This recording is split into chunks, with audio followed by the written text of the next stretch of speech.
I'm a filmmaker, and ever since I was 13, I've used a video camera as a tool to give back to the things that have made my life the way it is. Now, the filming for this documentary started when I was 21, but the story starts when I was 13, with the finding of a skateboard and the loss of a father. Skateboarding was the greatest gift I could have ever gotten. I didn't even have to ask for it.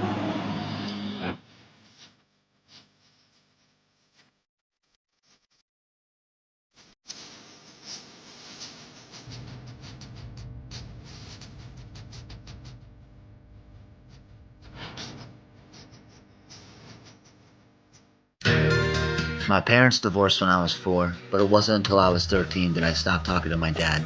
Plain and simple, I saw him fuck up so many times since that first moment in life when you understand that your parents can hurt you.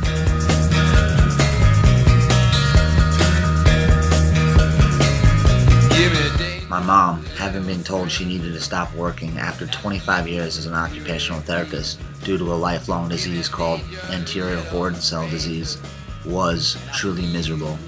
And I saw it. And when I saw my dad dropped off on the side of the highway by his current girlfriend and be told to never speak to him again if I knew what was good for me, that was the day that I stopped believing. Skateboarding gave me a reason to believe in something to fight for.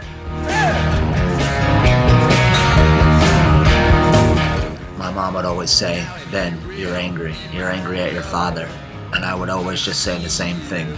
I just don't give a fuck about him. He's not my dad. And then I would ask my mom for $5 so I can go to the skate park with my friends, and she would say no. And we would fight until I gave up and ask my friends' parents if I can borrow money until I can pay them back. And that's how it went, every time. I ran out of my house holding my board as tight as I could and escaped everything. When you get into the car with your friends and you know you're going to go skate, nothing else matters.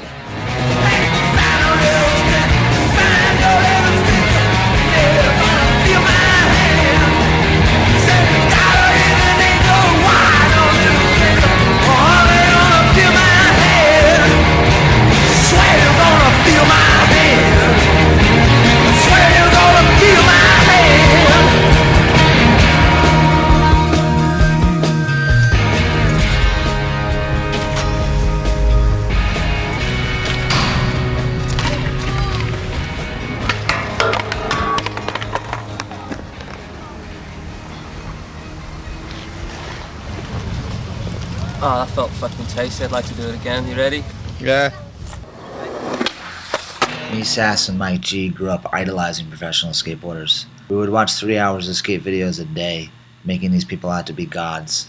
Yeah, that's what I thought. That's your one warning. Want rid of us? You got even pepper spray? You don't have shit. Stop filming, dog. Stop filming. I'm not stopping filming. This is my job.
I had a hard day at the office.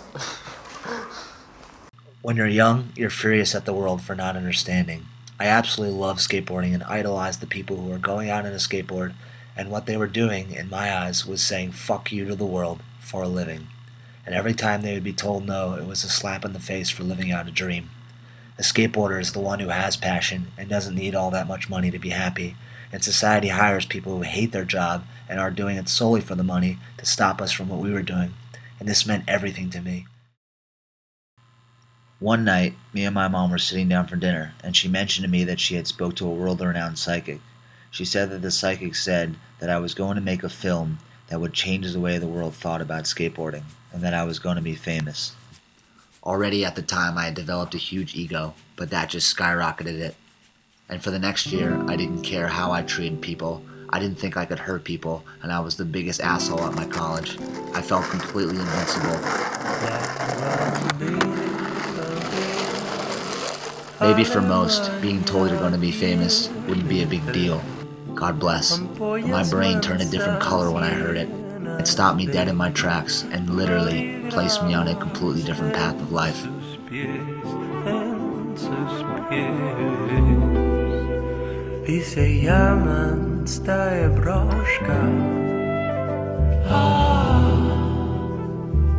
Mira cómo va a enseñar, mira cómo van a enseñar la bandera de California tiene. On May 14th, 2008, after finishing our first year at the School of Visual Arts, me and Sass packed up and headed for California, just for the summer.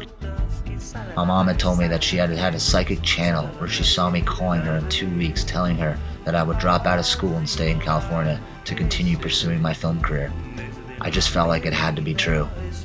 At the time, my college education was being funded by my grandfather, and I saw it as a way of being controlled. I wrote my grandfather the angriest letter I could, telling him I wouldn't let his money control me anymore, and that I didn't want to be seen as a trust fund kid, and of course, that I was going to stay in California.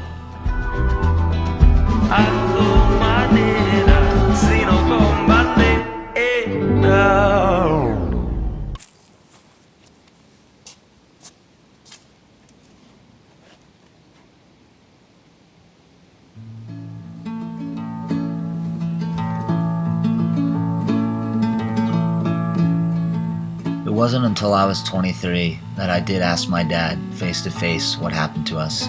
Hearing him admit that it was him who needed to keep me out of his life helps me to understand.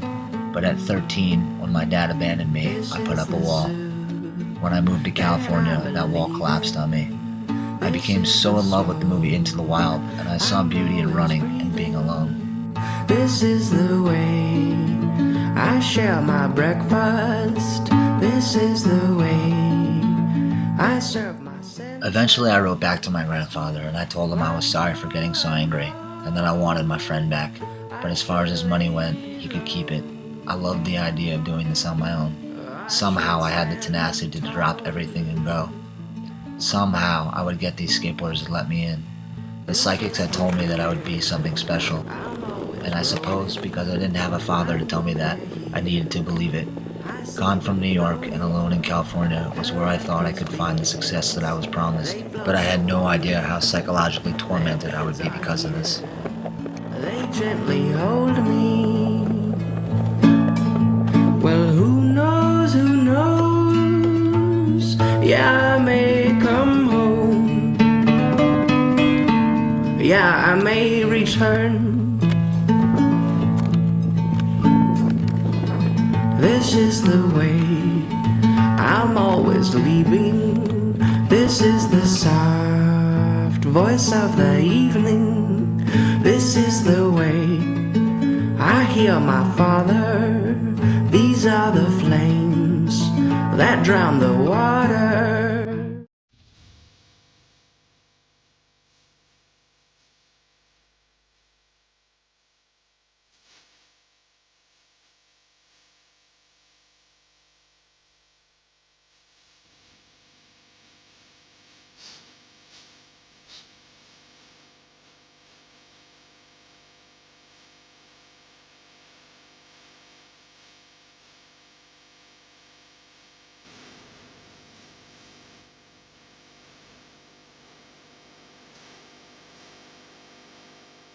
Every day I wasn't filming, I would take the bus down to Venice and skate by myself.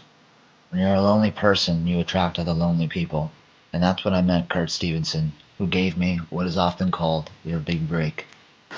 Did you, send a little payment right now, too? Listen, your extortion tactics might work elsewhere, my friend.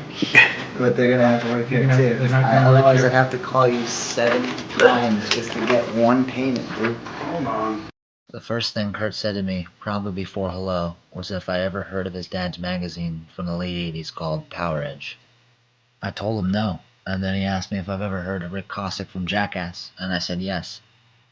He brought me a shoebox filled with issues of the old Power Edge magazines, and it was the best magazine I'd ever saw.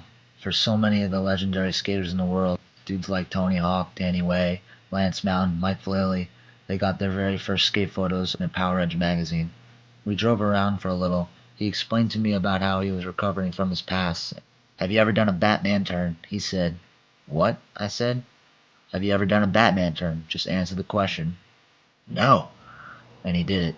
He ripped the e-brake back and spun the wheels so the car does a 180 real fast onto the other side of the street. It was raining, and that was easily the most dangerous thing I've ever done in my life, let alone with someone I only knew for an hour. Look it, Makaha came up with the kicktail. Yeah. What do you want from me? What do you want from Makaha? What do you need? You need innovation? Go back, what is it, 50 years? Okay, go back 45 years and see what they were doing. And they were even better designed, I'm sorry. And it's not because it's your dad, it's just the truth. Kurt was dealing with a lot of issues, which I never really related to, but the biggest problem he had, which I did understand, was that his father, Larry Stevenson, was dying of Parkinson's disease, and he was hurting hard from it. I see double stand by me, you take my side against those who lie. You take my side, give me back my pride. Larry Stevenson is not only the original publisher of Power Edge magazine and the creator of Makaha skateboards, but he is the reason why skateboards are not flat anymore. In 1971, Larry Stevenson patented the kicktail. The way I saw it, Kurt was trying to save his dad from Parkinson's by bringing back his old magazine to life, and I wanted to help him. And of course there was Spencer, the graphic artist of Power Edge, who learned a new meaning of patience while dealing with a 19-year-old telling him how to make a magazine. And Romano, the contributing editor, who all he wanted out of life was to interview Mike V, which he did, and we put it in the magazine. I love Romano to death, but he was even crazier than me and Kurt. The only sport where it's accepted when you fall is fucking skateboarding. Think about it. It's like it's okay when you roll. I mean, hockey is your fight, but skateboarding.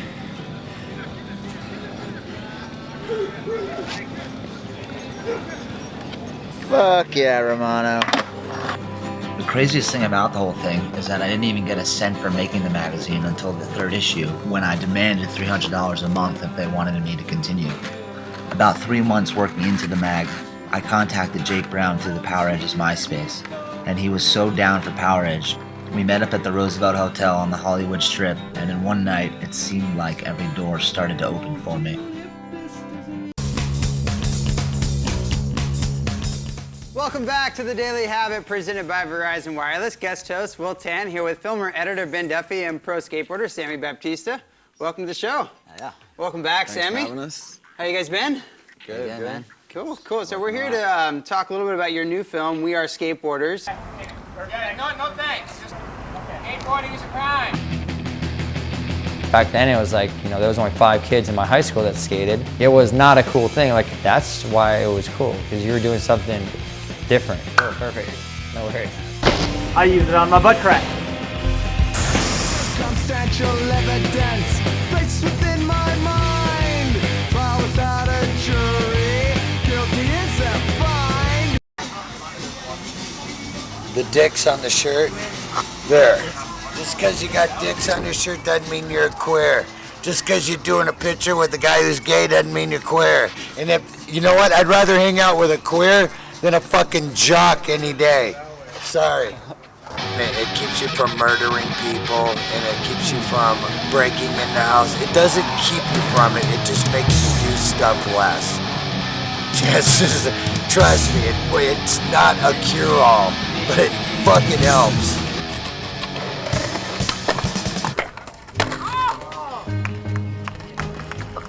Although meeting skateboarders to film for what just started as my passion project was getting easier, I was getting more and more mentally and emotionally unstable. I met all these people, but I never really made a real friend. I couldn't figure out how to talk to them or hang out with them outside of skateboarding, and I just felt worse about not having any friends and missing all mine back home. I was at the point where I felt so empty that if I wasn't making the film, then there was no point to be alive. At the time, I was so poor I was practically starving, so Kurt had brought me down to the General Relief building and introduced me to food stamps.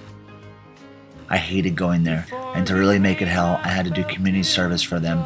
I folded blankets at the Veterans Hospital 20 hours a month. Sounds like nothing, but fuck that, you know? I wasn't trying to miss out on a day of filming. It was a double-edged sword too, because at the time you could only use food stamps in supermarkets, and I was always out filming or on the bus, and never home, so I was basically starving all day while trying to film dudes try tricks for hours, and it just drove me mentally and emotionally deeper and deeper into the ground. This is me on Power Edge when I was younger. Still doing the same tricks the last 30 years. Here's an example. There was one day in Venice where I had an interview scheduled with Lance Mountain. Long story short, after doing an hour-and-a-half long interview with Lance, Christian Asoy and Mark Gonzalez showed up to the Venice skate park. Kurt had told me he can get them to do an interview. I told him I was too tired and I just wanted to go home. That's a deep question. I had just interviewed Lance Mountain, and I, at 20 years old, had the opportunity to get the interview for my little independent documentary that no one knew about with Christian Asoy and Mark Gonzalez, and I just wanted to go home. That's 3 dudes who are named top 25 most influential skateboarders of all time by Transworld Skateboard magazine, not to mention Mark Gonzalez being number 1. I was just, I don't know, I liked being interviewed by Christian Klein. He was funny. Well, not funny, he was real serious, which made it funny.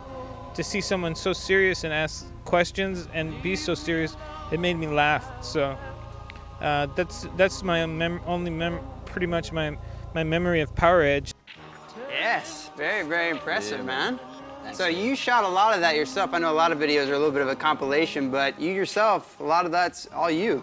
Yeah, I just kind of came out here from New York, and I'm just like I just like one-track mind, like I have to do something, you know? And like I came out here, like I just knew I had to do this, and didn't really know anybody, but like I met Kurt Stevenson, the publisher of Power Edge magazine, and he kind of like gave me that like ability to be like, hey, it's Ben from Power Edge magazine, whether like someone like Sammy, like he didn't even know what it was, but I like, explained it to him, but like it still helps so much. Give you that support and that sort of esteem, like, all right, someone's behind this, let's do it. Jake Brown, like, oh, I'm so down for Power Edge, you know, and then I met up with him, and then that night at the Roosevelt Hotel, like interviewed Sean Sheffield and Griff Berg and Colin McKay, like I don't know, I met Rob Dyrdek that night, like, Rob, you down to do this? He's like, and they're all in. He's like, dude, Power Edge, like, that was like one of the greatest things in my life. Yeah. Like, you know? Unity in skateboarding has disappeared a little bit. What's up? What about you? You think it's lost? But you're too young, man. You can't even like, you can't see the big picture, man. So let's all start making a change. Let's all start making a difference. And let's all start focusing on bringing the soul back into skateboarding.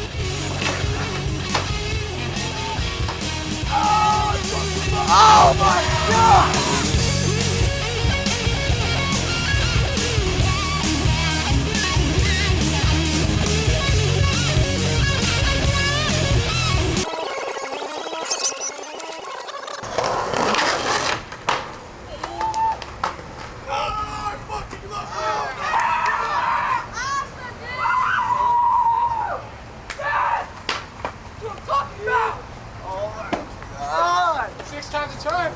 Filming was my heroin. I told my mom I'd rather be homeless than working a job, so my mom asked me why don't I get a part-time job. I said that it was hard enough to get any time with skaters at this level, and I couldn't live with myself if I missed out on one day of filming because I had to work some stupid job. But what really tortured my soul was, if I wasn't out filming even for a day, then everything that the psychic said wasn't true, and if it wasn't true, then I should die. But no one ever knew how I really felt. I always played it off like a champ. Change that. And what you're doing right now, I hate. So you gotta just learn how to give it up and know your place.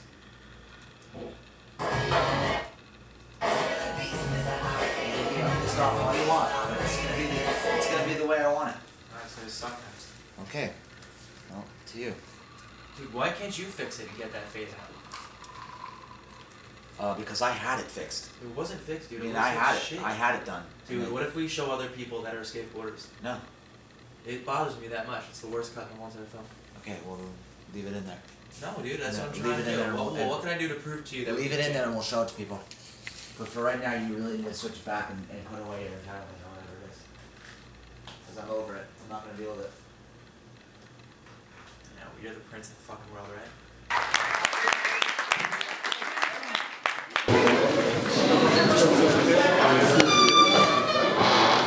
What up, dog? Same. Yeah. He's filming. You don't think he's This is so loud. I'm glad. Hey, Ben, a lot of people like it. Stuff. Skateboarders like it. Yeah. Fucking. And that's why Being around professional skateboarders for so long at such a young age made me obsessed with the idea that people who made money from their passions were gods and all else were pieces of shit. And that's why the first title of this very film was called Passion, the Forgotten Word. The greatest story of passion I ever heard was told me by a man who was ranked the #1 contest skater in the world for years. 4 years ago, Dayne Brummet told me that every morning in middle school, even through the freezing Chicago winters, an hour before the bus came to pick him up, he would have his mother drive him to school so he could skate the little manual pad out in front, because he said that he would go insane if he had to sit the whole day in class without skating first. When I was 19 and I had nowhere to live, Dayne took me in for only $100 a month, and he let me sleep on his couch in peace for 4 months. Dayne shared his whiskey, his weed, and drove me around, and had been a great teacher for me on what the skateboard industry was really like, which helped me to develop We Are Skateboarders.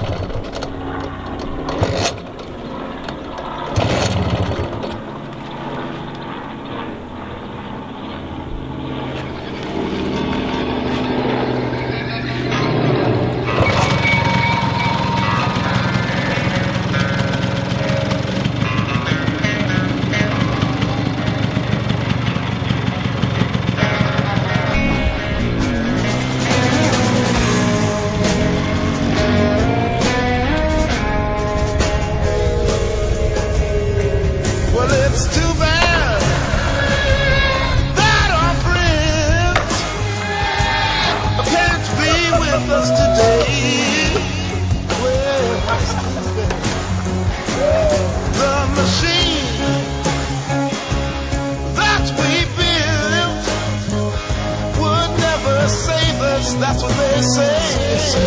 That's why they ain't coming with us. And they also said it's impossible for a man to live and breathe underwater forever was a main complaint.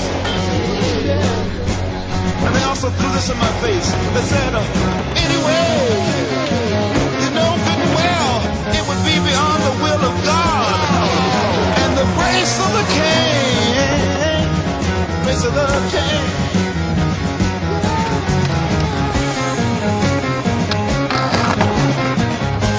Yeah, I got it. Ah, to the boom.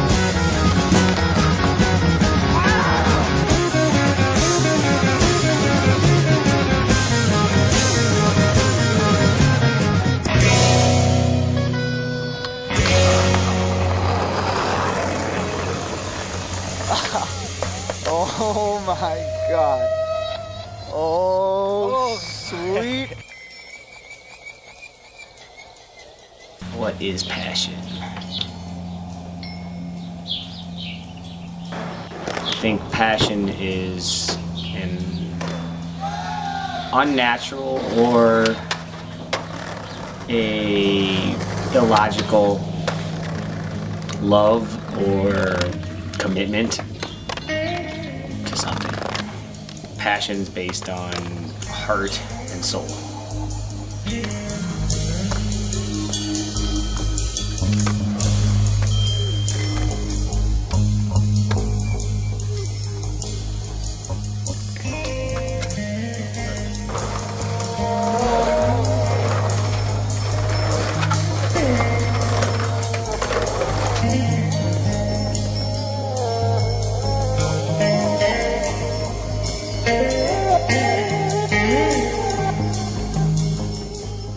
long have you been pro for? I don't know, 94, maybe? I think 94 is my first pro contest or something. Yeah. You were 17? Yeah. I think I didn't have a board out for another 2 years, maybe. I was skating pro events at 17 and getting paid.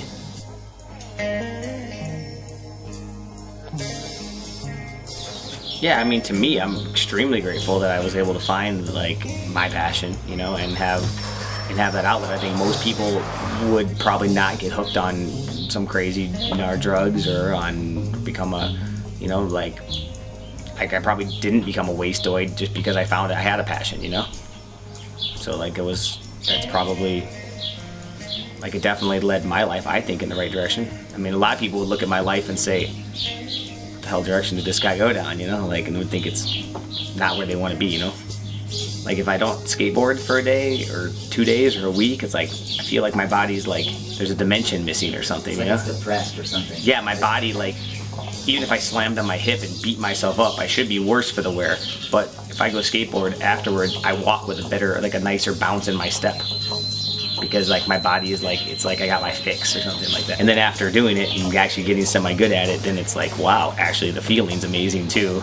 And it's an outlet for all these different things. That all came second, Because I didn't know that. I stumbled on that by accident, And then I grew to love everything, including the pain, Love it when I get a big hipper and I'm bleeding, like, it's all part of it, I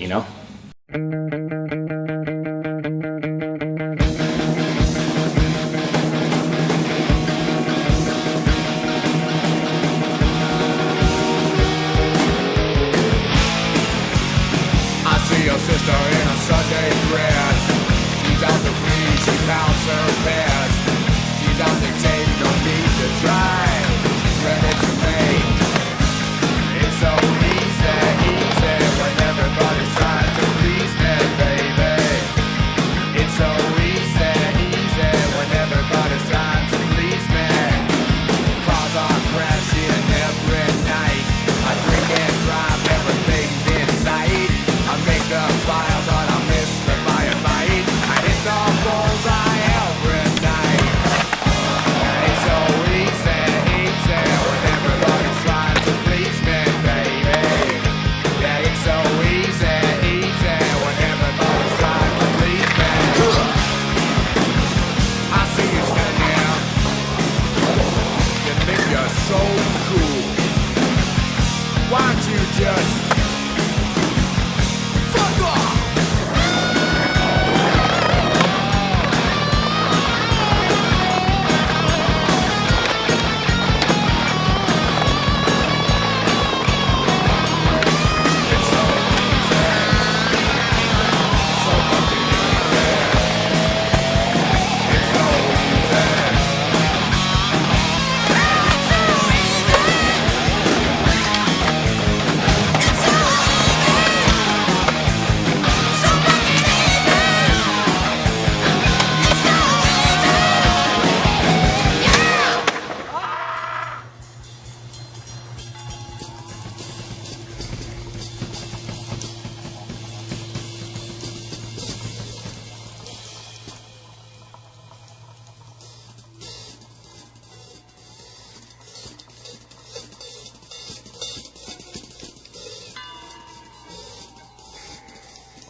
When I was growing up, like I wasn't like I mean, granted I was 9 or 10 years old. I wasn't like an outcast at that point, or couldn't fit in with everybody else, or couldn't compete in a sport. And I'm probably sure I played basketball and played stuff like as a kid with, whatever. It's not that. It's just I think kind of got to the age where there's all the team sports came in and everybody was, and that's like where everybody was directed. You get directed, and just like all society directs you, whether it's to, they direct you to a 9-to-5 job that pays taxes and gets paid every 2 weeks and gets 2 weeks vacation a year, and this whole program that I don't buy into now, I kind of didn't buy into when I was 9 or 10 years old.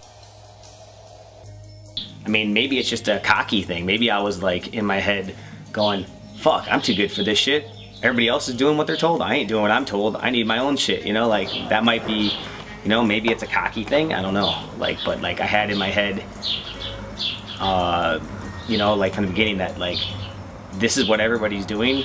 This is what I'm definitely not doing that, because in my core, like, I'm just not satisfied if I'm not doing something different than everybody else that's something exceptional.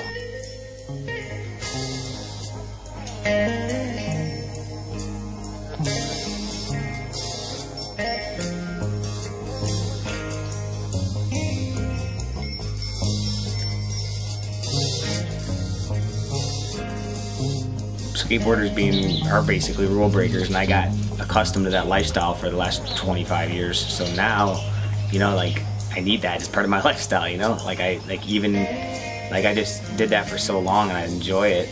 And, like, you know, like, there's a place for that, you know? The world needs people that are questioning things, and people that, you know, that don't follow the rules.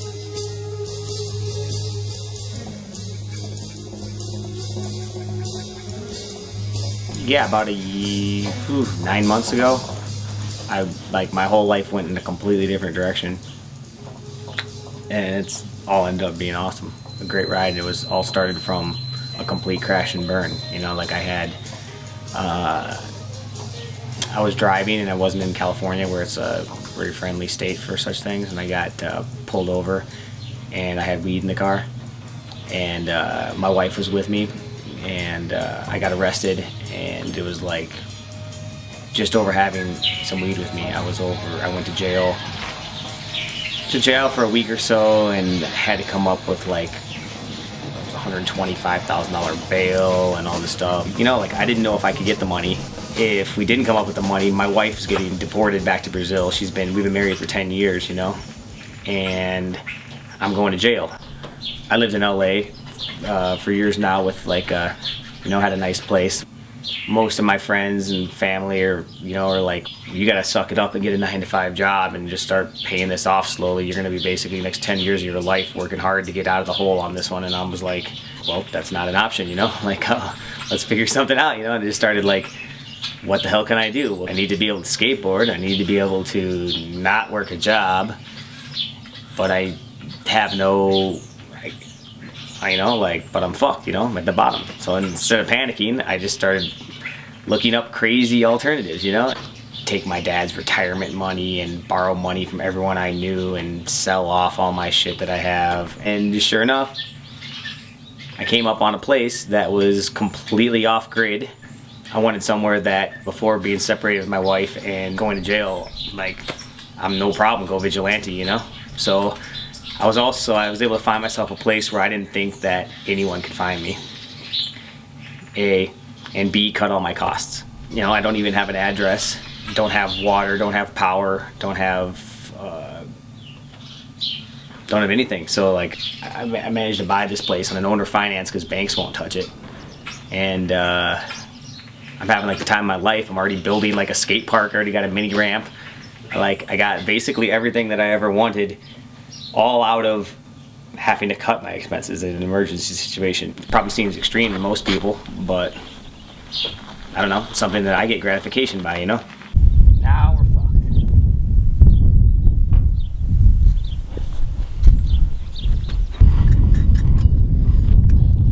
See if we can't get something to work out of that.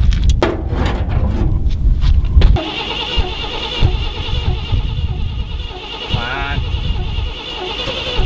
All right.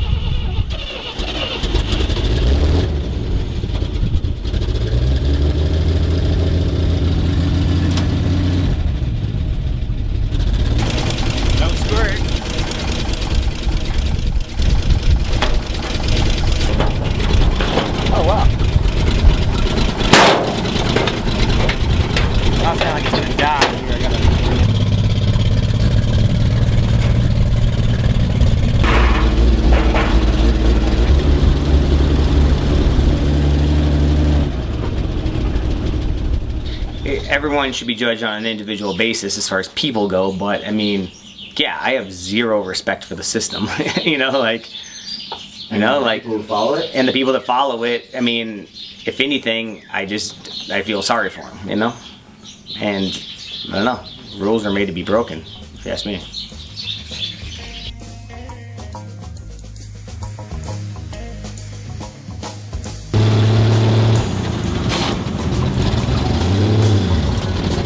was not a proper double clutching. But she's running. Did you hear that grind? Because I didn't double clutch it right. What I need to do is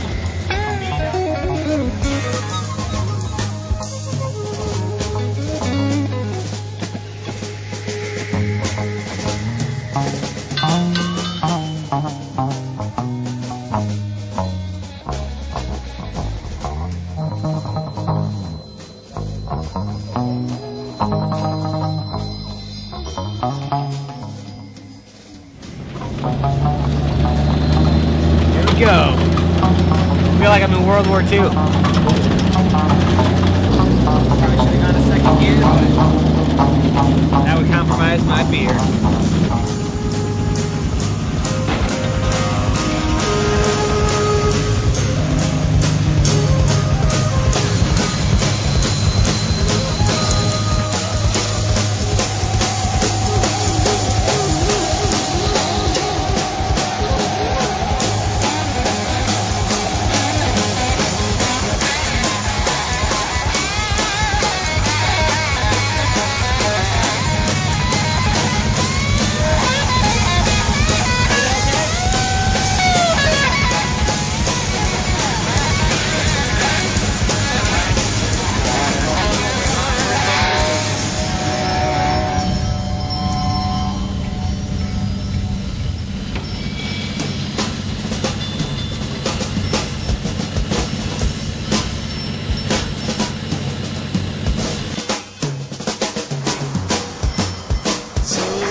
Moving to LA was the first time I ever experienced real-world pressure, and I was way too young and high-strung for it. I had lived in a little house near Pico in Fairfax for a year with a mother and her daughter before moving in with Dayne, about 7 minutes down the road from him. It was the hardest year of my life. For a year I hardly drank, very occasionally smoked weed, and I think I did so much as only kiss 2 girls, which was the polar opposite of what I had just experienced coming out of my freshman year of college. I went back to New York City for a month break in December, and Mike G told me he wanted to come to LA with me. My dad had just won in court against my mother in a fight to declare me an independent, and my mom no longer had any child support to give me. I needed help to pay the $800 a month, and not only was I excited Mike could be there for me as a friend, but also carry half the load. I more or less completely ignored him the whole time, which shook him to the core. I would leave the house to go film before he would wake up, just because I couldn't wait. Where did his best friend go, he thought. 2 weeks after Mike moved in, he hurt his knee skating without me, and moved home. I was devastated by him moving home, after having a month of friendship and relief that I wasn't completely alone, and I was furious at him. Before he left, I asked him if I can borrow his camera because I thought I'd be doing an interview with Ryan Sheckler, and I really needed 2 cameras. Mike G, being the good friend that he was, said I could borrow it for 1 month and let me his camera. Months had gone by and Mike would ask when I'd be sending his camera back because he really needed it, but I had no intention of doing it. I wasn't going to steal it, but I also wasn't going to give it back until I was ready. This was not only one of my best friends, but the kid who introduced me to a skateboard and a camera, the two things I love most in this world. Mike was convinced that I would steal it, and finally threatened to sue me. I finally sent it back. My justification to myself at the time was that without borrowing it for the amount of time I did, I would have never been able to get a double angle on Dayne's front tail slide, and that I wouldn't have traded that for anything. One day I had told Dayne that me and Mike G didn't talk because of what I did, and Dayne told me he thought what I did was pretty fucked up. Dayne was a constant reminder for me what it meant to be a person of integrity. No matter what crisis he was in, he never neglected his friends. I had spent so much time stressing on living on my own and worrying about paying rent that I forgot how to smile. Moving in with Dayne was the most important thing that happened to me while I was out there. And Dayne was the first person I went to after breaking up with my girlfriend in New York, to re-spark my passion for filming and get in control of my life.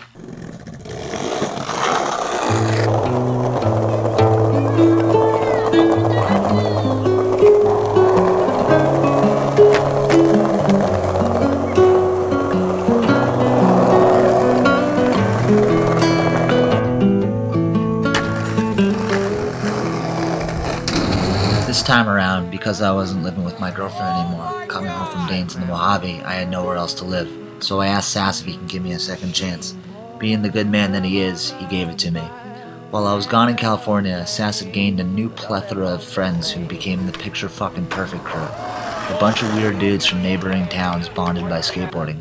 Mike had the idea to make a skate video with them, which became PFP1.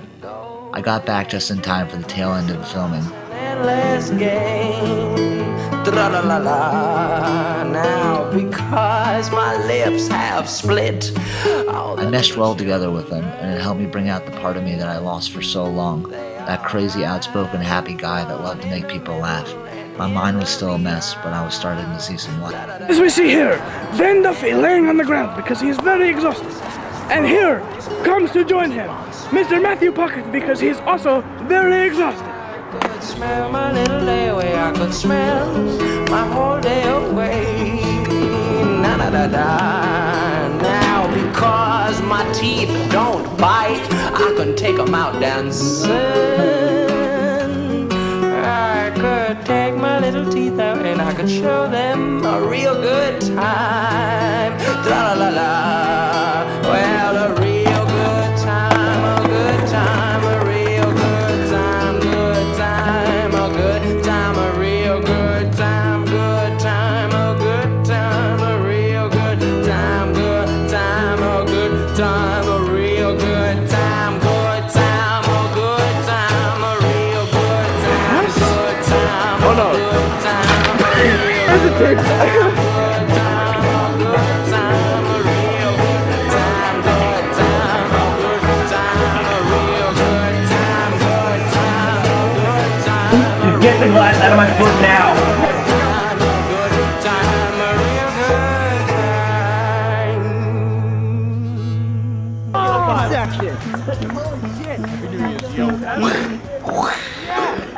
Let's watch that. He's perfectly matching. You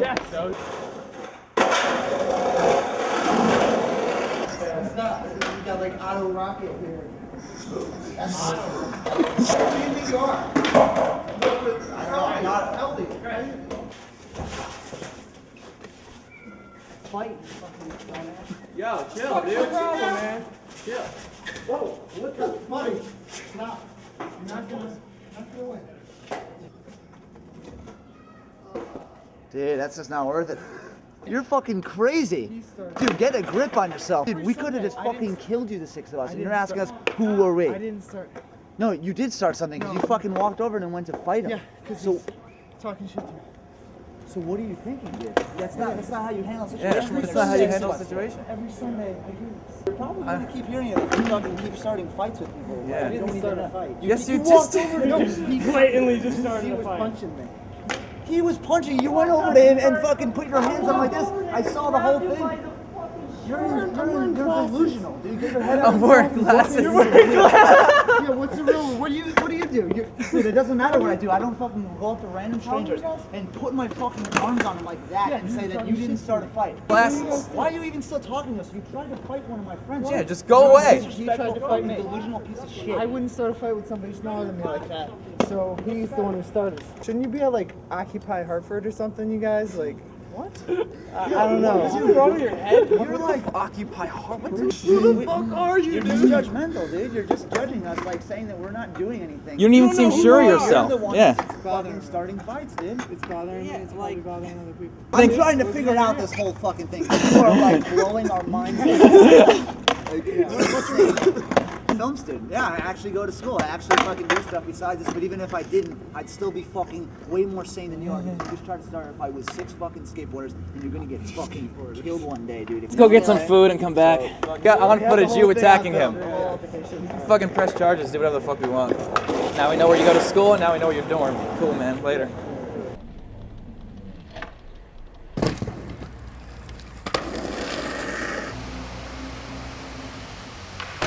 They say the harder you work, the luckier you get. The 2 hardest people to film with out of everyone in We Are Skateboarders was Anders and Ian. Anders being one of the very first people I filmed with. Oh, man.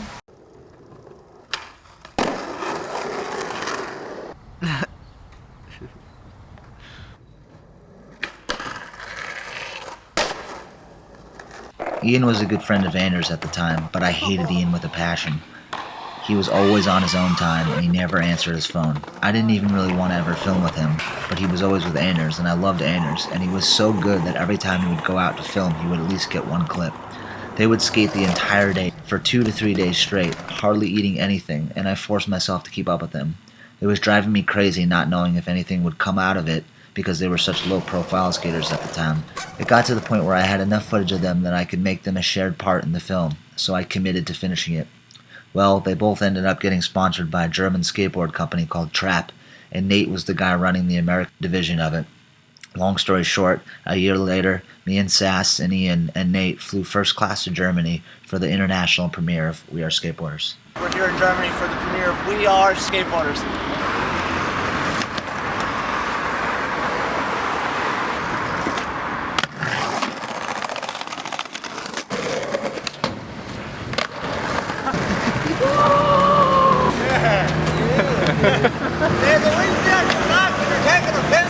You never know who will lead you to what.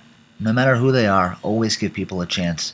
I only didn't like Ian at first because he pushed back, and because he wasn't running on my neurotic schedule. I couldn't see that he was probably giving me more time than anyone else. Ever since Germany, we've been good friends. And now they are 2 recognized skateboarders. 2 broke kids who just through skateboarding, and me being annoying getting them to film for some tiny little idea in my head, gave me the connections that led me to all over Europe to skate, party, screen We Are Skateboarders, and film and premiere my new film, Hard Child. That counts.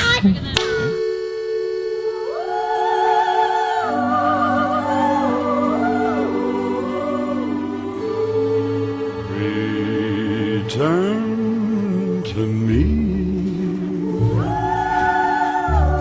Oh, my dear, I'm so lonely. Hurry back, hurry back. Oh, my love, hurry back. What's the interview? I don't know, probably something like, where are we and why are we so drunk? We're in Cork, Ireland, and this guy hooked it up. My wife, dude, and your whole garden. Hurry home, won't you please hurry home? We're in this. All I have to do to turn the lights off is go like this.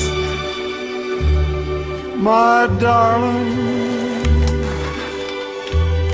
if I hurt you, I'm sorry. Forgive me, and please say you are mine. Fucking crashing into the chair. Return to me. Please come back, Bella Mia. Hurry back, hurry home. my arms to my lips and my heart.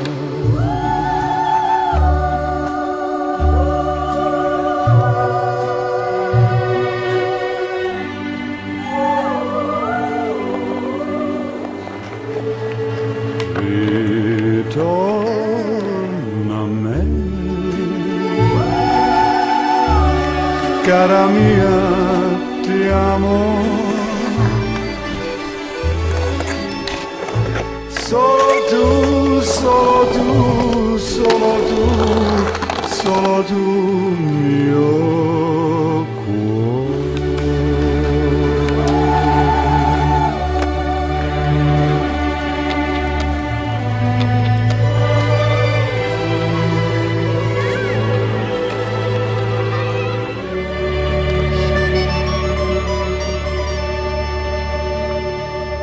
All right, brother. Down with Germany, all the way down.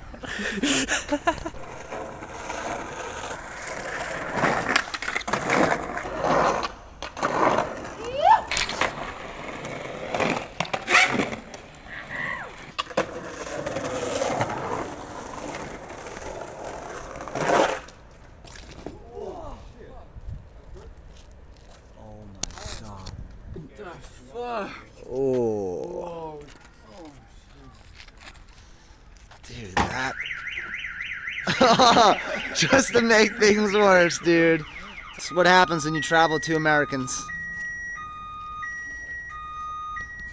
Backlight's sick, dude. I'm all about backlighting.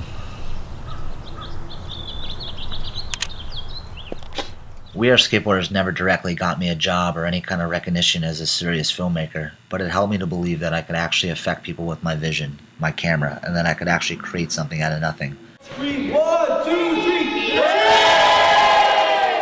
My second documentary, Heartchild, is about Chris Worley's creation of the A-Skate Foundation, which uses the act of skateboarding as a therapeutic approach for people with autism. After she put a skateboard in her own child's hands and saw how much it helped him, she gave herself a new purpose in life to share the little miracle of skateboarding with as many autistic children in the world as she can. And I wanted to expose that, so me and Sass went to Alabama and once again just started shooting.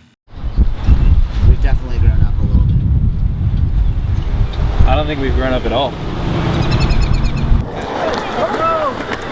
Traffic. That's all right. That's all right. Who's helping who? I think you're helping me. Don't steer too much this way. Cut it back. My little guy Connell hit coping. It was amazing. It made my year, and he was stoked. His parents told Chris Worley that he hadn't smiled in months, and I couldn't pry that smile off him. So that meant a lot to me. And so I feel like, you know, at least for today, his life is a little bit better thanks to skateboarding. Ready? Ah, we did it! That was amazing.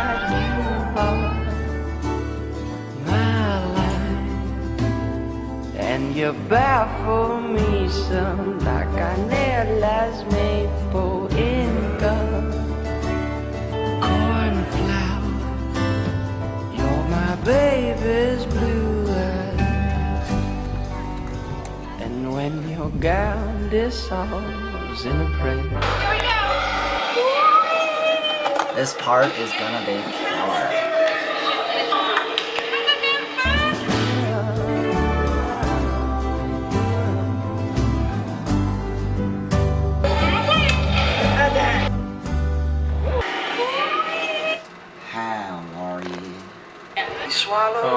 Two things. I don't like that one cut, and then the. How do you like your demonstration?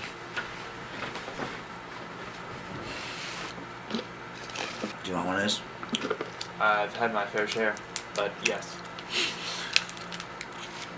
Here you go. You could overlap a little.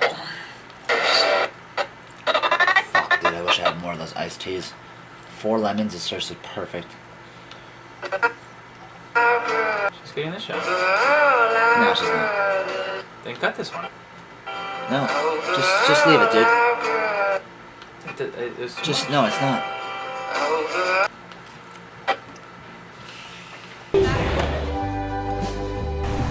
now I'm silhouetting hard of Chris celebrating the drive-through life. Meeting Chris was one of the most defining moments of my life. She showed me that you can be a person of great passion and still do everything with care, total love, and most importantly, integrity.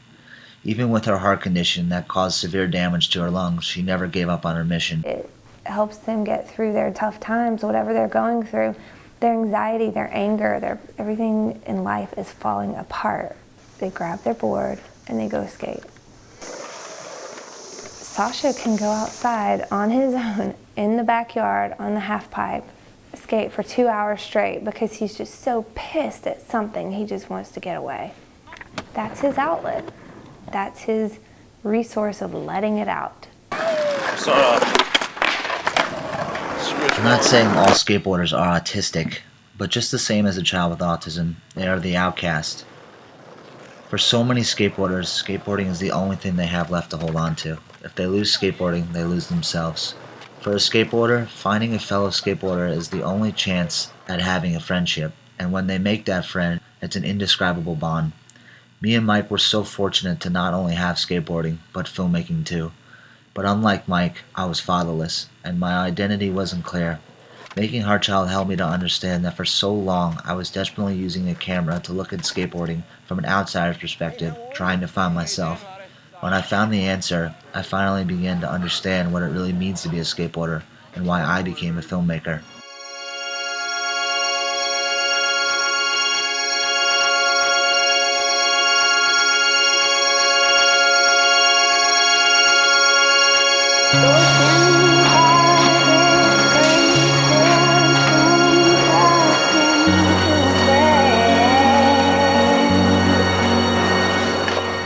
Life is so long, but it seems to go by so fast. A camera has helped me to see how beautiful life really is. I've been able to stop time and go back and watch my life unfold with the people that I love.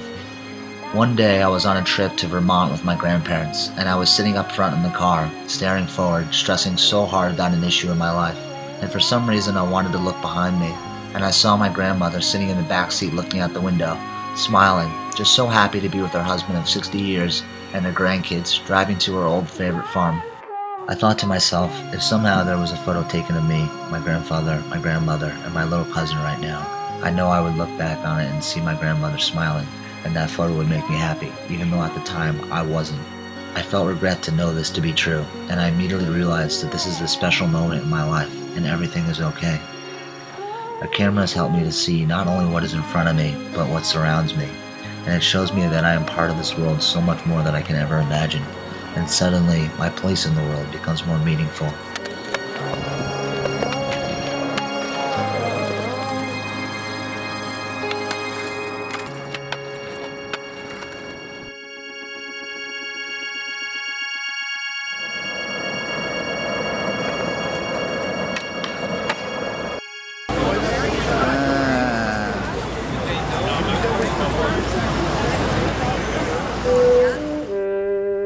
Since I was 13 years old, I've wanted to give people that same awareness by pointing a camera at them and letting them see afterwards the unbelievable beauty that encompasses their position in the world at that time. We were waltzing together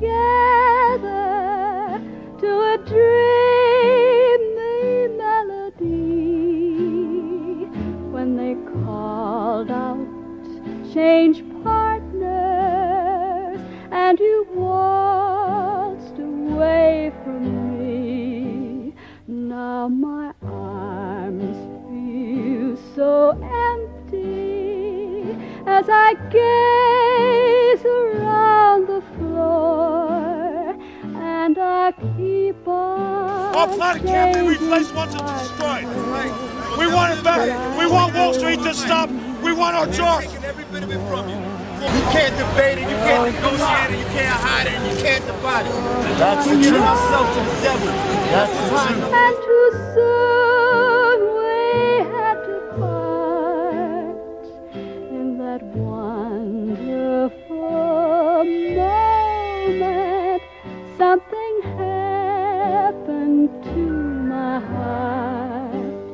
Now my arms feel so empty as I gaze around the floor, and I keep on changing partners till I hold you once more. We as photographers oftentimes blur a part of the image so we can blend the colors of nature with the color of their soul, giving them a painting of life. It's the painting we can't always see ourselves in when we're being hugged by our parents, or when someone's looking into our eyes, or making love to us. Maybe that's why we never seem to understand why they love us so much. So I keep changing partners till you're in my arms, and then, oh my darling, I will never change partners again.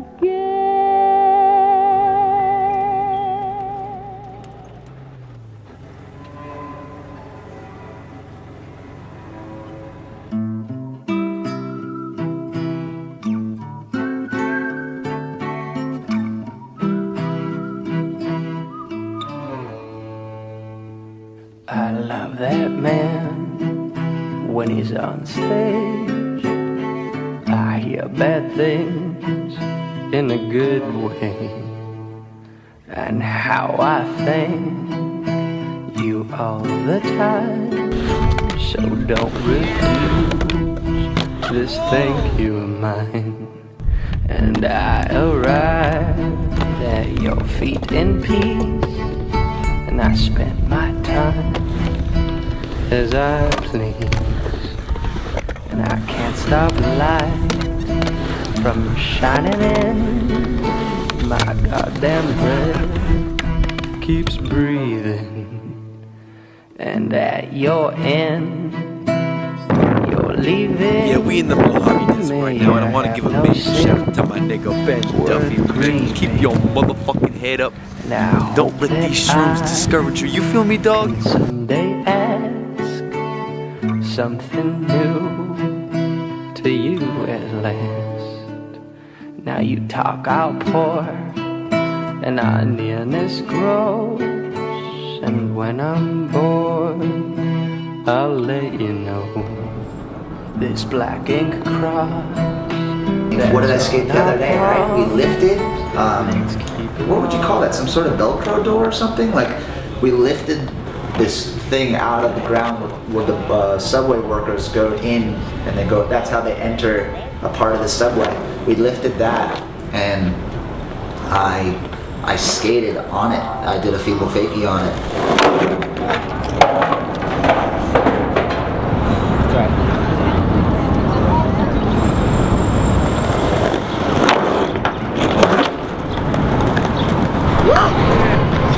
The only other place I've lived in was LA, which sucks, dude. LA fucking is the worst. Anybody who thinks LA is cool or had dreams about moving to LA, squash that shit tonight, son.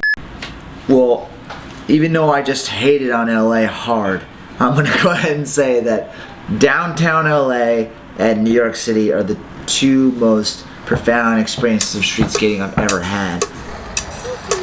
Coming.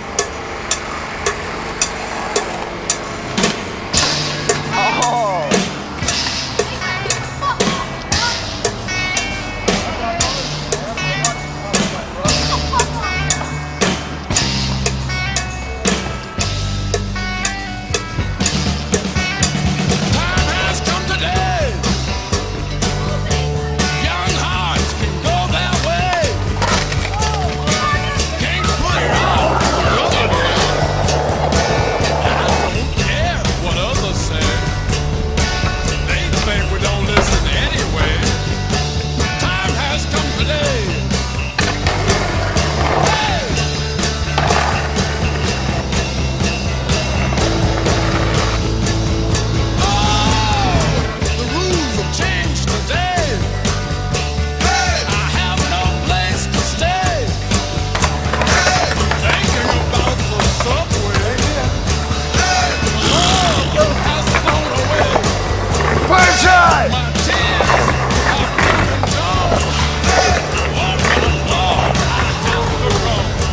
us what's going on right now. This guy's fucking crazy.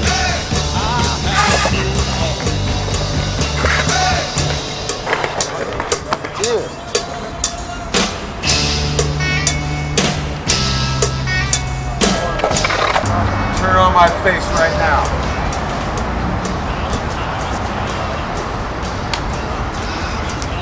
Watch it.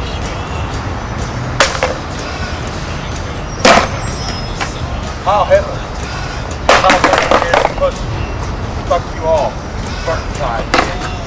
And put aside time.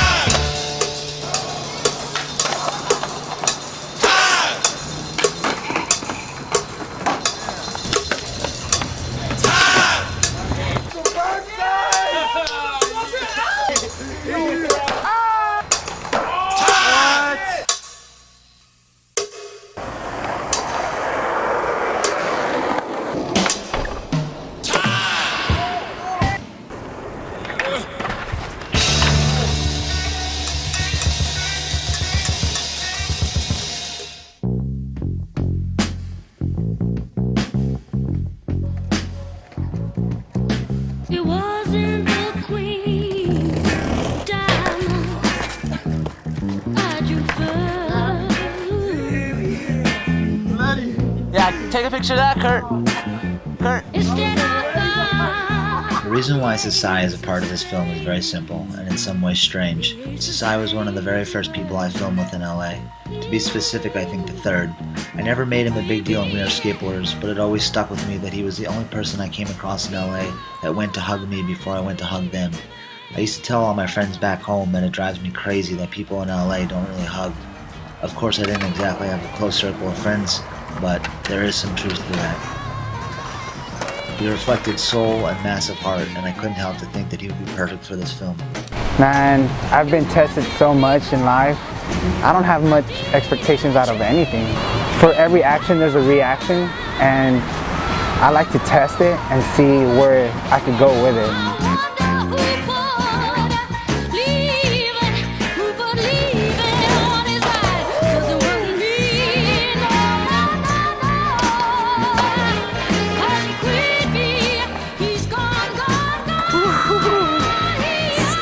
Parra. So strongly about it. Get as deep as possible, you know what I'm saying? Go for broke. You don't make me tear, dude.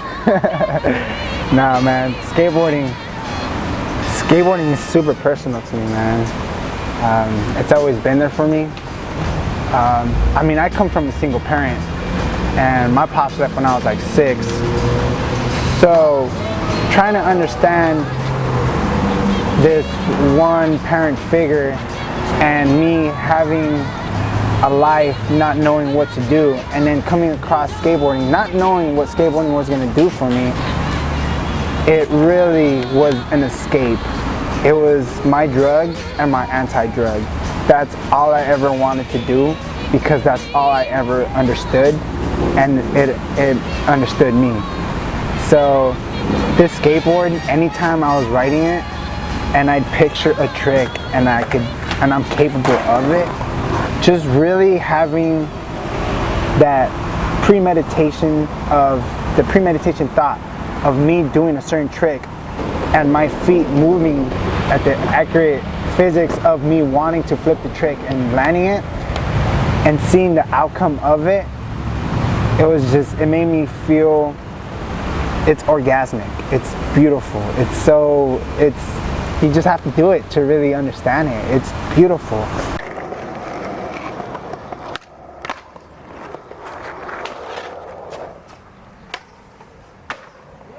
Do you feel like, I mean, that loss of a father in your life, like not that void, like, okay, you feel like that struck at the core of your identity, and you feel like skateboarding came in to replace that in any way?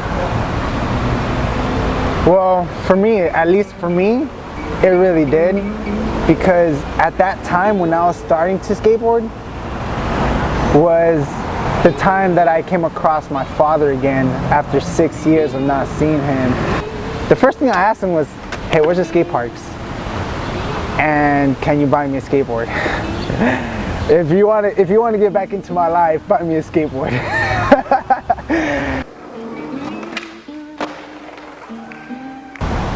From not being able to come across food at times, from going to church and like different churches that were, you know, giving food for donations, and I remember at times, we would go to church and we'd pick up canned foods just so that we could eat. Coming from an illegal family, because we didn't have papers. So my dad leaving us, my mom being illegal, me being illegal, my older brother being illegal, and my little brother was born here. And I was too young to even really comprehend of what was actually going on. I just wanted to eat and survive. Coming across that, I realized that my mom's always been there for me and supportive. I didn't really need that other leg. I was hopping on just one leg. I just needed my mom and my skateboard.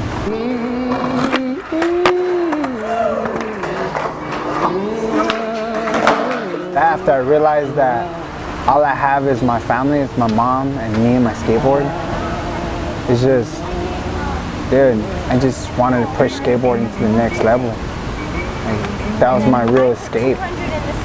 That was my only true love. And and when I got kicked out of my house, my mom was always against tattoos, and that's when, I was just like, oh, you know what? I'm gonna get my first tattoo.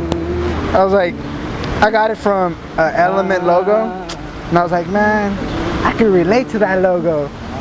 It's like, man, I love skateboarding.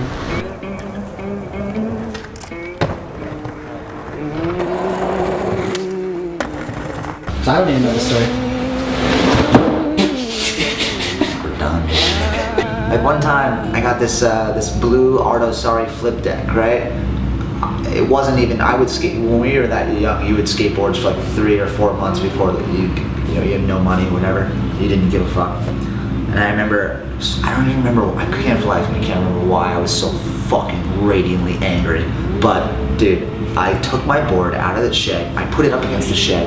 I had this shed where me, Sass, Mike G, Joe Cart, all the dudes would keep their broken decks in. And I just took an axe and I just broke the fucking deck in half, dude.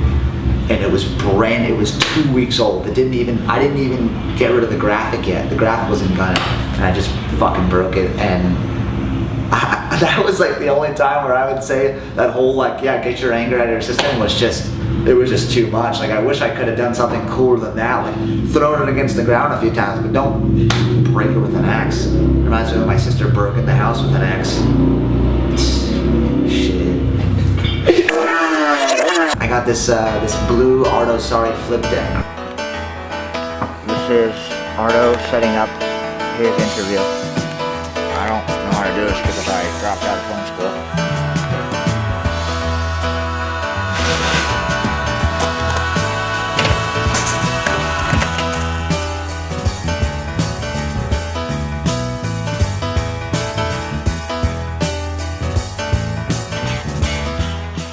Yeah, well, I'm looking at my notes here and I'm surprised that Arto Saari, he almost died twice while making this film for you ingrates out there.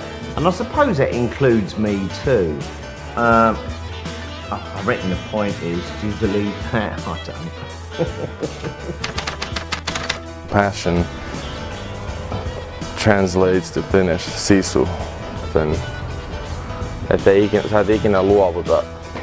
Sä voit välillä häviä taisteluja, sä voit pudota hevosen selästä, mutta sä et lopeta sitä hommaa siihen, vaan sä nouset takas sen hevosen selkään ja jatkat siitä menee.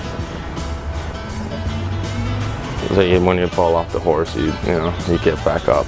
It's passion to me. It's you might lose a fight, but passion means that you have the will and courage to go back into the war and keep fighting. Give it down a little bit. Completely different. Is this your tree? Is this your spot? Yeah, I think it's a good tree.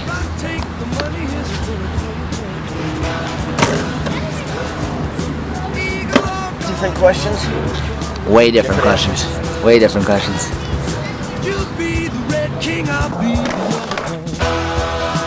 Godspeed, Mother Nature.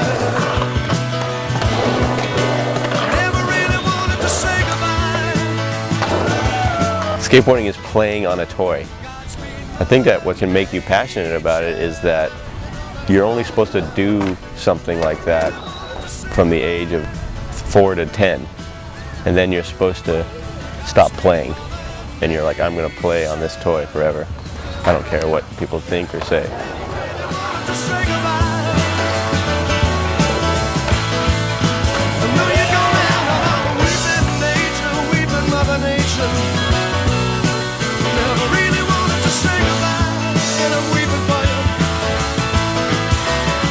I don't think anyone wants those feelings to go away, but life gets busy and gets messy, and you can lose that very easily.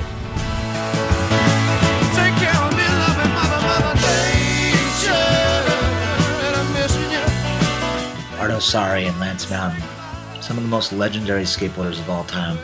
Arto had the last part in my favorite skate video ever, called Saari. And 10 years after hanging out in my room during winters watching him skate to Rock and Roll Suicide by David Bowie, he donates $1,000 to Heartchild's Kickstarter campaign because he really believed in the project. And then he let me interview him for 3.5 hours. And Lance Mountain. I had spent an entire year doing interviews for We Are Skateboarders, but not until I sat down with Lance and heard his own words of wisdom did I figure out what the resolution to my film would be. A lot of really good skateboarders have something to prove. Whether they had a real broken childhood and they're escaping from that, and it's something they can find that gives them meaning or purpose, and so they put a lot of time into it. My parents or my peers or my, the older people that think I'm not doing anything right, I can show them. It's just a different type of kid. And there's room for it, that's the thing. Skateboarding has room for that, where tennis, it doesn't have room for that. It only has room for you play the game correctly, and you are stronger, faster, or better than the guy on the other side. There's no room for someone to go, do you know what? I'm gonna hold the ball and hit the racket over the net. I'm going to do it that way. You know what I mean? And skateboarding has room for that kind of stuff. Now that parents are going, oh yeah, do you know what? That's healthy, that's cool. I'll let my kid go adventure doing that. Whereas before they're like either not involved or didn't want you to do that. And the kid's like, this means so much to me, I'm breaking my parents' rules, I'm going to go do it. Because they couldn't understand, like, how can you not understand how great this feels and how great this thing is? They just see it as like, this is all leading to real bad stuff. If I can keep them from this, then they won't get into bad stuff. Rather than realizing, like, could you imagine if they didn't have that? How bad it would be. That's the thing, is like, it's on the surface you're sitting there going, the kid is being very disrespectful and very rebellious because he's not doing what his parents said to do. When the reality is, the addiction is so hard that that's not the question, really. The addictions of wanting to do it is so deep and it's so fulfilling and so meaningful that you will disobey. That's the core. It's not, I'm going to disobey because I want to disobey. I'm not going to disobey because you're lame. I think a lot of it is just that the parents not connected to what their kids are going through and probably don't put the time in. They just instantly go, this is bad, you're not doing it. Do something that is good. But that's how we are as parents, because we don't really put enough time into our kids. It sucks, but kids feel so much pain and they're so numb to life, and that's why they cut. It's gnarly. A lot of people, it's an epidemic. Kids are like cutting themselves because they want to feel something. I mean, skateboarding takes care of that. It really does.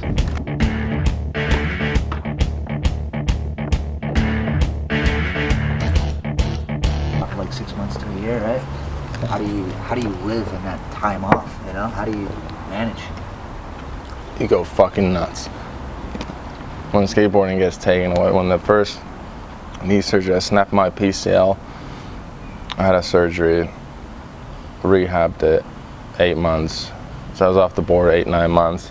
Started skating 3 months into it, skating with a brace, getting stronger, whatever. I was skating a double set in Sacramento, and skating my first rail in a year, and I was like, oh shit, I'm getting this back. I'm getting it back now. Like, I'm starting to feel strong and good again, and like, you know, I was kind of sore the next day, and I didn't wear my brace, and I was like, okay, I'm not gonna jump down or anything today. I'm just gonna skate flat ground. I was just cruising down this hill doing switch flips, and I did like 3 in a row, I think, and then the 4th one, my back foot slipped off the tail, and my knee wasn't strong enough, so I tore my ACL and PCL after being 3 months on the board. Another mental, you know, just over again, you know. The passionate person has the burden.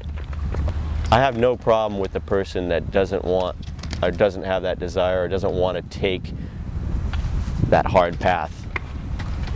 And I'll be honest, most of the people that take that hard path, it's not because they choose it, it's because it's something they can't control in them.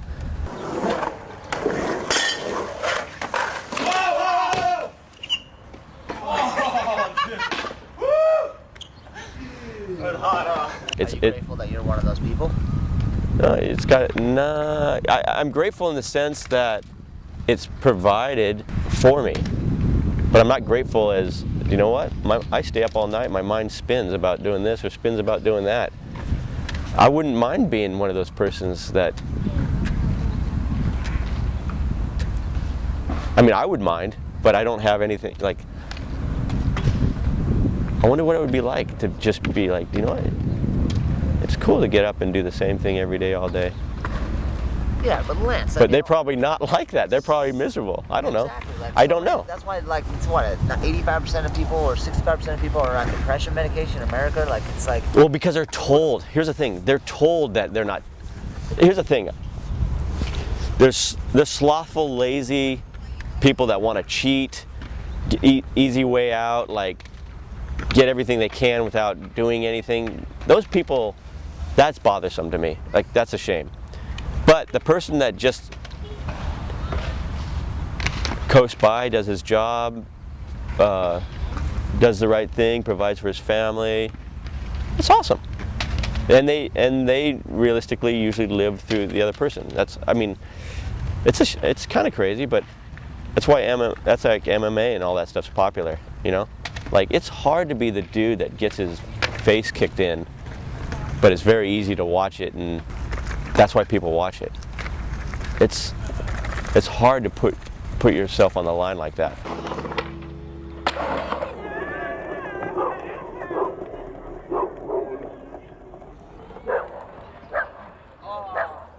So, I mean, do you identify with it in a sense of like, well, if it's taken away from you, it's literally like I'm left like, well, who am I? You know, like what am I? I'm actually kind of going through that right now. Like, you know, I'm coming, you know, there's probably a few years hopefully left in me, you know. I can skate, but I've been a professional skateboarder for since I was 19, 20, so roughly about 10 years being a professional skateboarder. At the age of 23, I had my first knee surgery, so I mentally quit skating then, but somehow I'm still pro skater now and getting paid for it, you know. 7 years, I've had 6 knee surgeries in the last 7 years. So it took me quite a bit to film my last video part, the minefield part. It took a long time to film, you know, between the injuries and everything.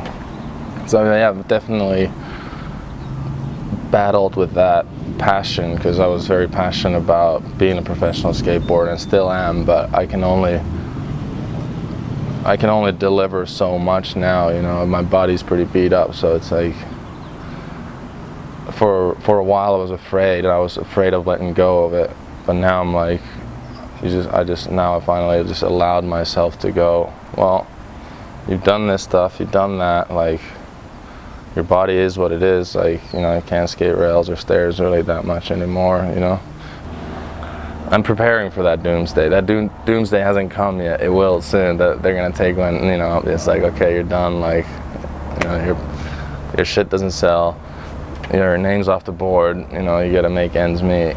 I'll never leave skateboarding, but through skateboarding, I found a passion for shooting photos. That's Oscar. Hey, what's up, buddy? What do you want? Do you still want to skate the gap, or what rail you want to skate? What rail are you talking about? First try 50 sounds good. Oh, it's just me and Ben from Power Edge. I think you've sent him photos before. Ben Duffy. He used to run the Power Edge, man. You met him, right? You know him. Oh no, this movie's not coming out till 2014. Let's plan on meeting at the rail 5 sharp. 5 sharp is I'll be parked across the street with a 5D Mark III 200mm. You go up there, do it first go. I'll just shoot it from the car, and then we'll just go to the spot. That's the best angle for it.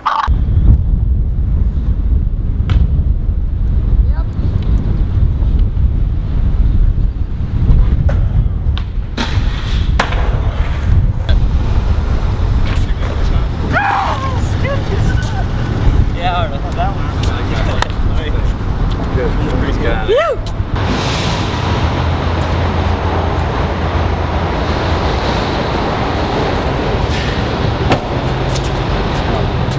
Ready? Next spot.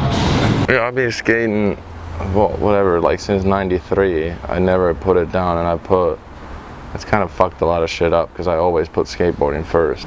You come home, you know, you're always beat up. It doesn't matter how good you are, whatever. Professional skateboarders, you will be taking slams every day most of the time, you know. Maybe some of these new kids don't, but I think it's, you know, at least my career, I've, you know, hit my head for each video part. You know, I was taking a lot of slams until you just commit and just go for it, you know. And I don't think a lot of people look at mistakes or like terrible things as like, well, how can I do it differently next time? They just, you know, give up. A skateboarder is usually just like take a slam, take another slam, take another slam until they make it, you know. It's just like, fucking, I'm doing this, you know.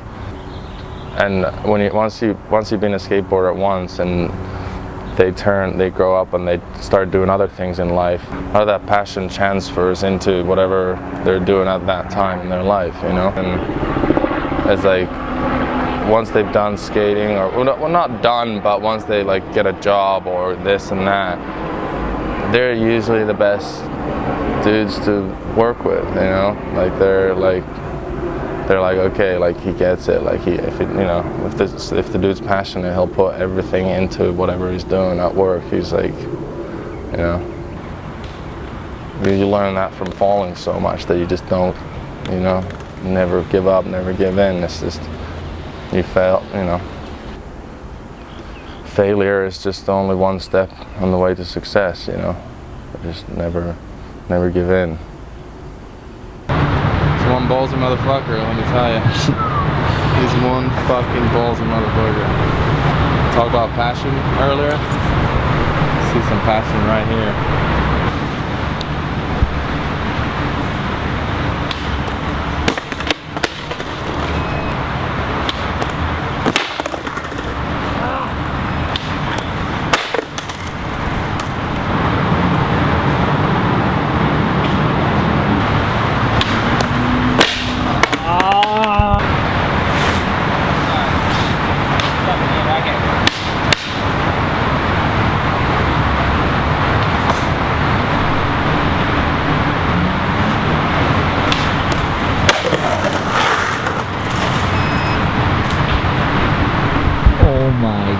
God, dude. Fuck.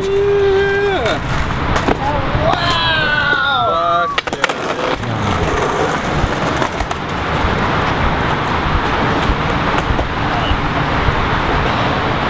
I have to do a lot of icing tonight.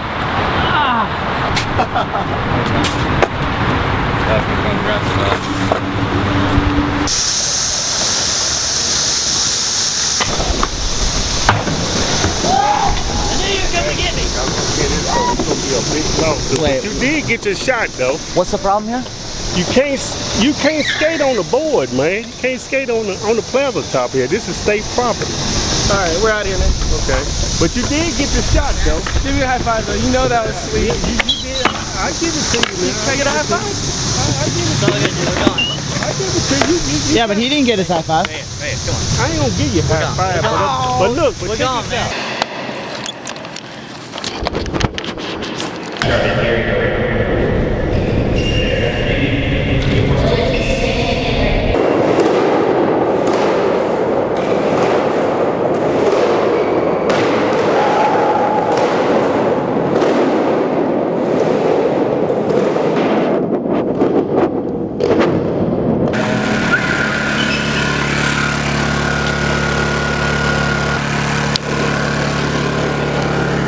Spot's so fun.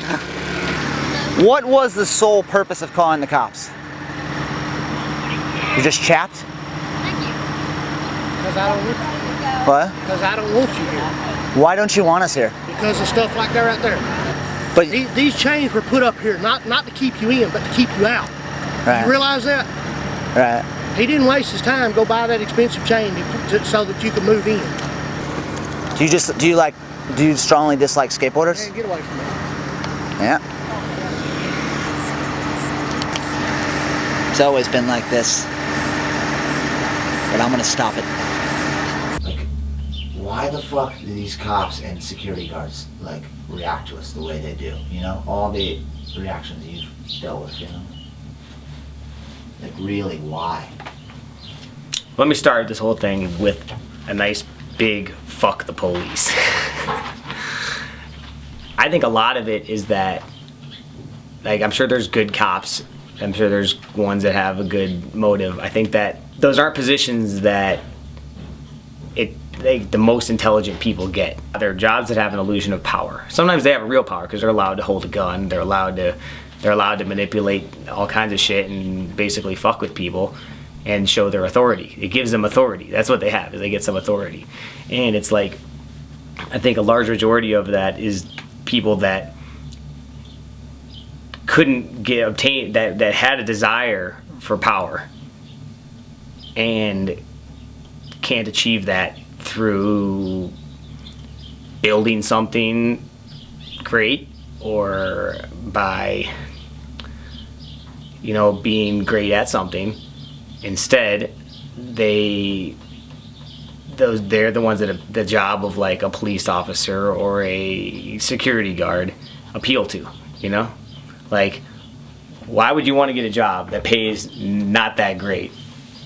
That's where you get to tell everybody else what's right and wrong and what they can do and what they can't do. And basically enforce a set of rules that you had no say in where they came from. Like, what kind of person wants that job? So you have that pretense right off the bat causes a lot of the problem, because skateboarders have a problem with authority.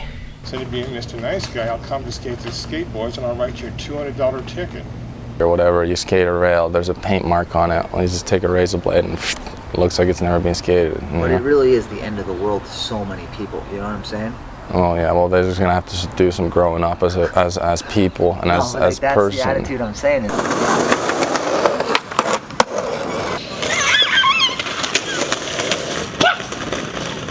Thank you. If you were Tony fucking Hawk, it wouldn't be working. You know, Whoa.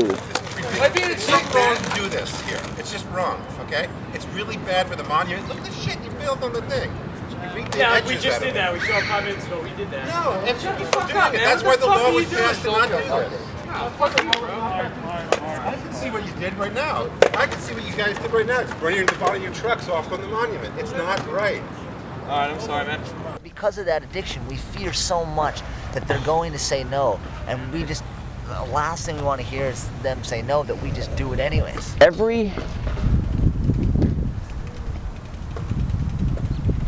Every kid that thinks that way, if I broke their skateboard, they would think something's wrong. If I focused their board. They're like, what? What's wrong with that? I wanted just to, why is wrong with breaking your skateboards? Like, I like karate. I go around and break boards. Like, I like breaking boards. And there was a board right here that looked like a good karate board for me. Why is that wrong? Well, because it affected you, and so now you're hurt. Well, that's just our mentality, like, oh, the banks or the buildings or the big corporations, they're bad, they're evil, so they deserve to be ripped off. Like, that's just not the way it works. It's like a 2-year-old's mentality and a bunch of like 20-year-olds, you know? I know what you're saying, man. It's a bummer, man. It is. It is, man. Do you think it's ever gonna change? You know what, man? No. You know, you got assholes in power, man. You know what I'm saying? And it's something else, man. But you know what, man? They're just gonna make it rough. They're just gonna call the LAPD or something like that. All right. Man. Yeah. And you know, it ain't worth it, man. Have right, fun, dude. man. Enjoy. Thanks, you know, dude. God bless you both, man. All right, dude. All right, guys.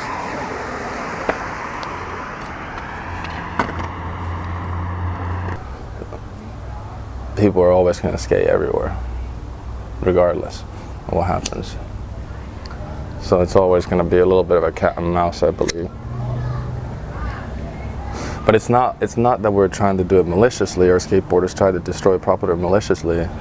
They just see something so good, that's so amazing, that they want to do it. Like a musician, a guitar builder builds a guitar, and this musician comes over and he just wants to play it, you know? It's the same thing. In skateboarding, it just happens to be so that the city is it's like that's the canvas, you know? And this is the brush. So I don't know, let me know if you know the solution, because I really don't know. I think people are always gonna skate wherever there's a good spot.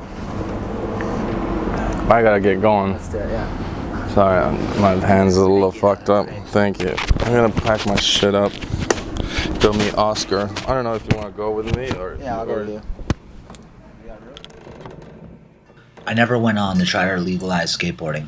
I didn't quit and I didn't give up. Just one day, I told myself the pressure I was putting on myself for so many years to try to do something completely unrealistic needed to stop. That was my revelation, that I needed to stop feeding my narcissism with grandiose fantasies.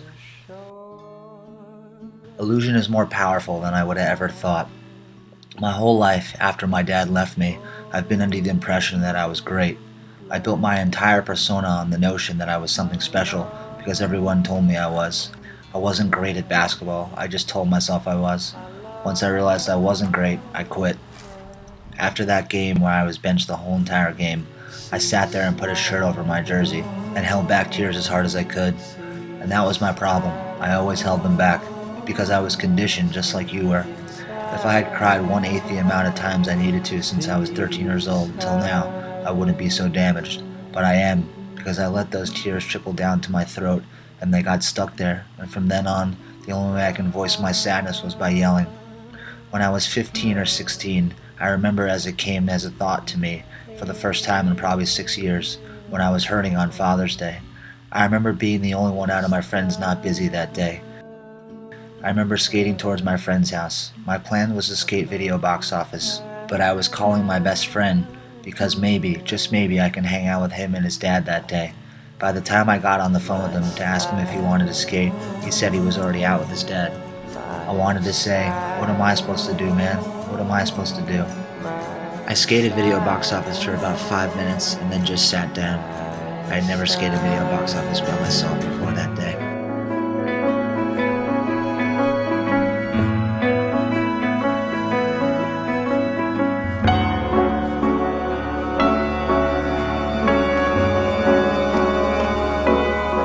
So why am I angry and in pain even with such a blessed life?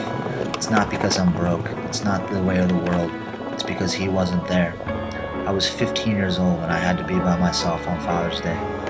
My father's not dead. He didn't live in a foreign country. He lived 15 minutes away.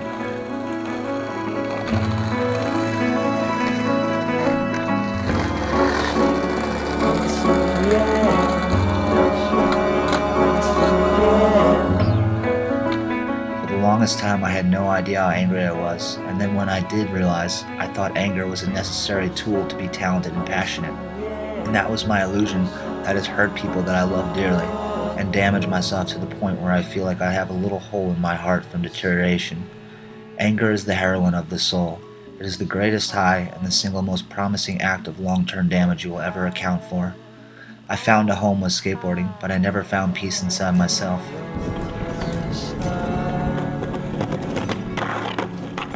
Your side.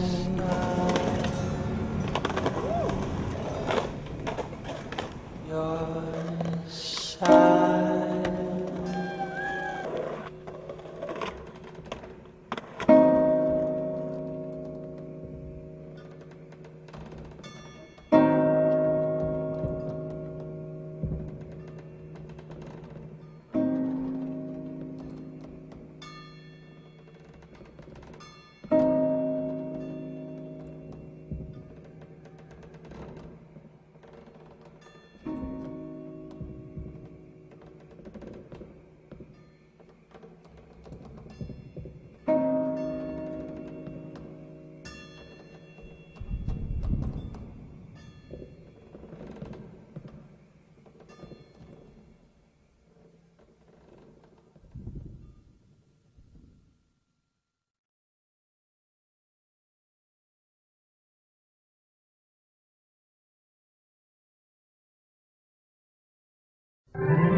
So this was my last attempt, because I needed to share my story with honor and integrity.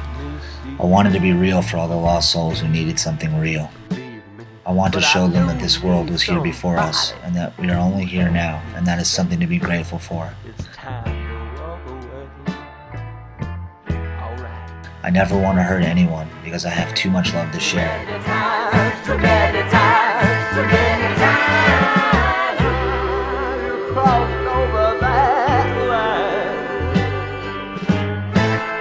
Change your mind, you change your mind, you change your mind. But I never did it. Still I was saved by the fire, singing its song in my heart that hypnotized all the demons and tore them apart. Ripped out my tongue. My mother and father are here to represent the people who gave me opportunity to have wisdom through experience, so I need to have the wisdom to love them back. I forgive them because I know that everyone is born fragile.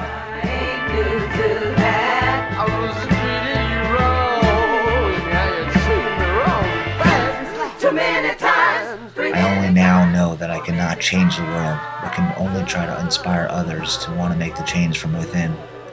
I made this film because I need to believe that these 10 years of anger and sadness are gone, and that I will love this life with a fire inside of me, like the fire that the sun creates for the sand.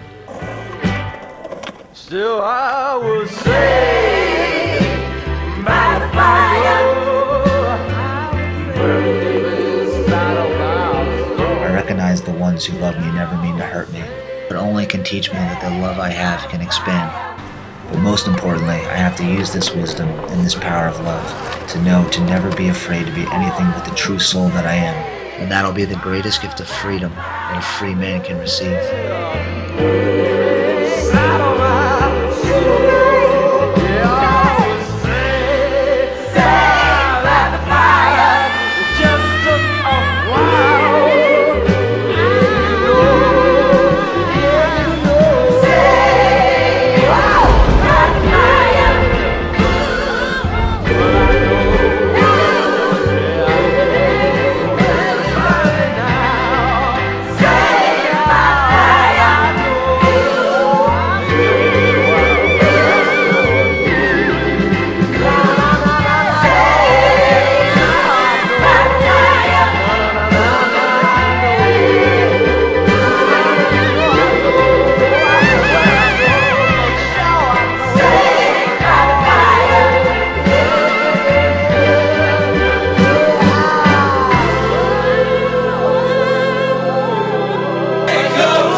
electric heart.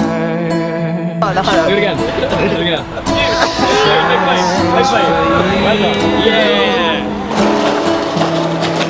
It's giving off sparks. It's over.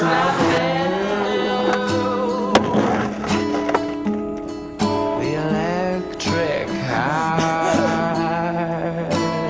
spins its lightning web. And who do we have over here? I don't know who they are, but they look like they're... Oh, she's also laying down. You guys are laying down, and so are my friends. I am sorry. You're right. That was very, very rude of me. Bye. Have a good night. Dirt. Dirt. Dirt. Dirt. Dirt. Dirt. Dirt. Dirt. All guys from the town. I'll take a little sip.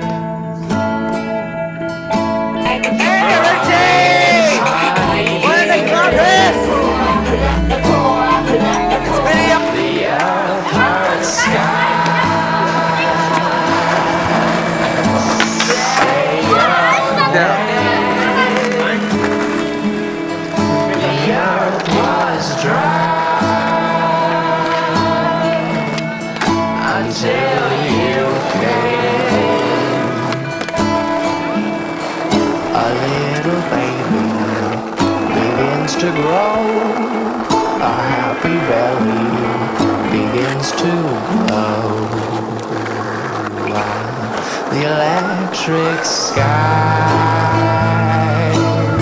calm and slow. He's always high. He's a gentle soul.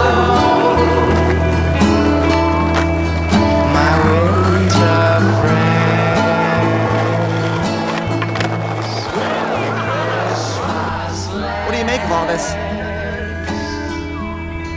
And cold beers.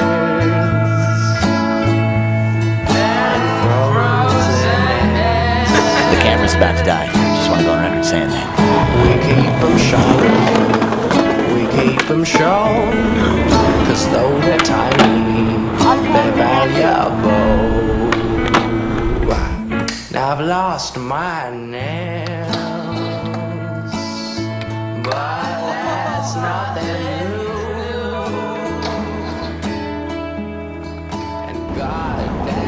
I'm not going to say anything about jerking off, but I can't open my hand without excruciating pain. Just pain in both. So then I got these buster ass holes or whatever, you know. My whole shoulder, and then of course the fucking good old hipper. And like this buster ass elbow bang. And I'm not stoked to go back, but I'm stoked to go back. You see what I'm saying? I'm stoked to go back, but I'm not stoked to go back, because every time I get up on that ledge, it's just like...